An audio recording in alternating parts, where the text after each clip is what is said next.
Otep à tous, bien-aimés frères et sœurs. Les retombées de la persistance de Kagame de vouloir nuire la RDC sont en train d'arriver. Les conséquences de la politique criminelle et criminogène de Paul Kagame commencent à se faire voir sur le plan économique.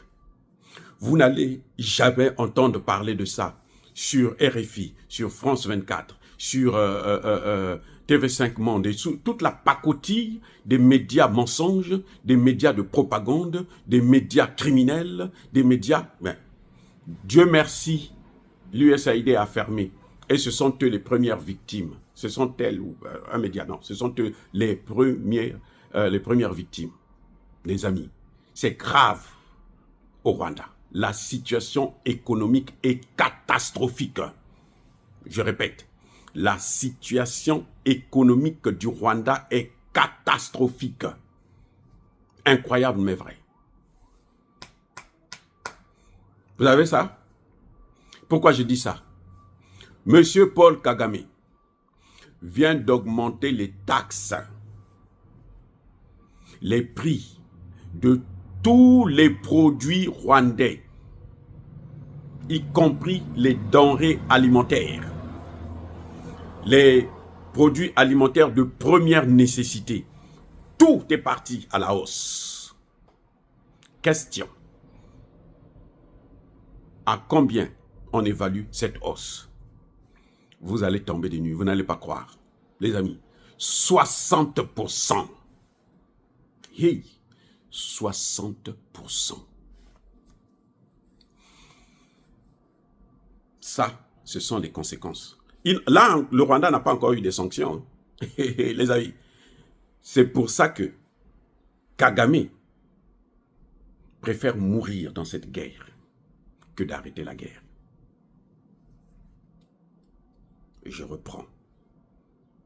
Kagame est maintenant suicidaire parce que la situation économique dans son pays est catastrophique. Elle est lamentable. Vous savez pourquoi? Il y a plusieurs raisons. 1. Les États-Unis ont suspendu l'aide à tous les pays, y compris le Rwanda.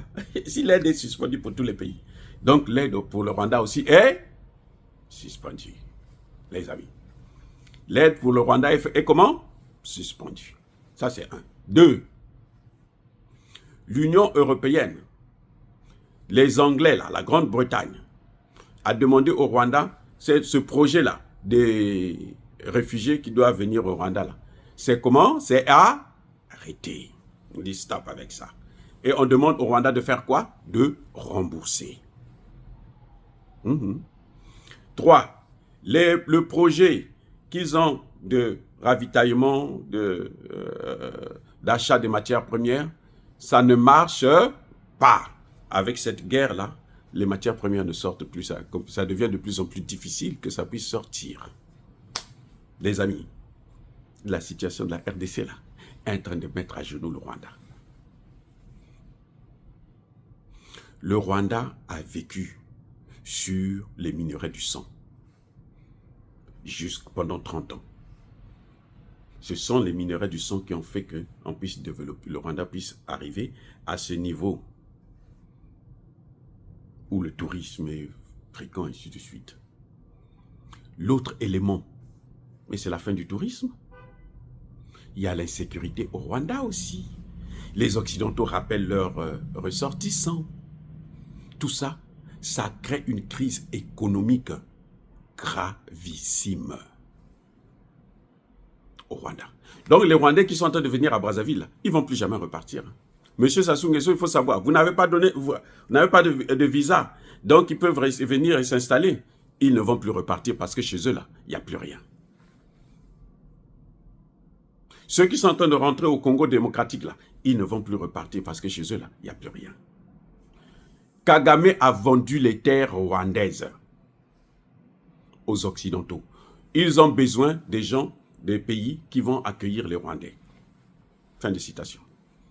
Bref, je disais que la situation économique est tellement grave qu'il a augmenté le prix des denrées, de tous les produits rwandais, à 60%.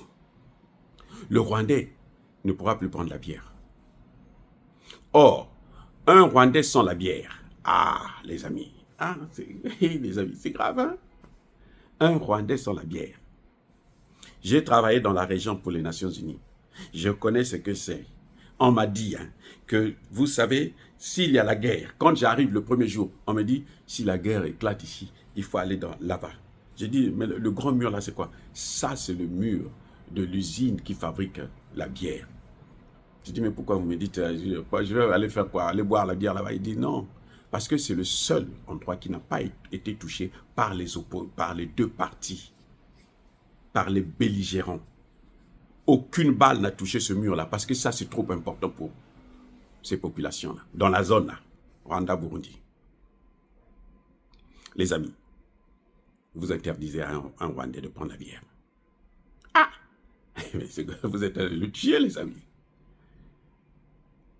On se connaît, on a été ensemble, on a bu la bière ensemble, on sait comment ils picolent. On dit les Congolais sont des danseurs, eux c'est les femmes de ceci, mais les Rwandais là, la bière. C'est-à-dire qu'on ne m'a pas dit, j'ai vu. On était là ensemble, ce sont des amis, ce sont des frères.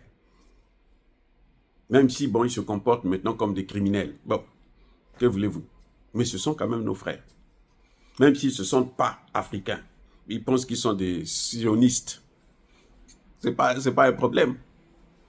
Donc voilà, là, ça veut dire que si Kagame arrive à ce niveau, c'est que la situation est critique. Et puisque la situation est critique, Kagame ne va pas laisser la guerre là. Même par la négociation. Même si Tshisekedi dit, bon, on va négocier et tout, reste chez toi, et puis bon, moi je veux prendre mes M23, il ne va pas tolérer ça, il ne peut pas accepter ça.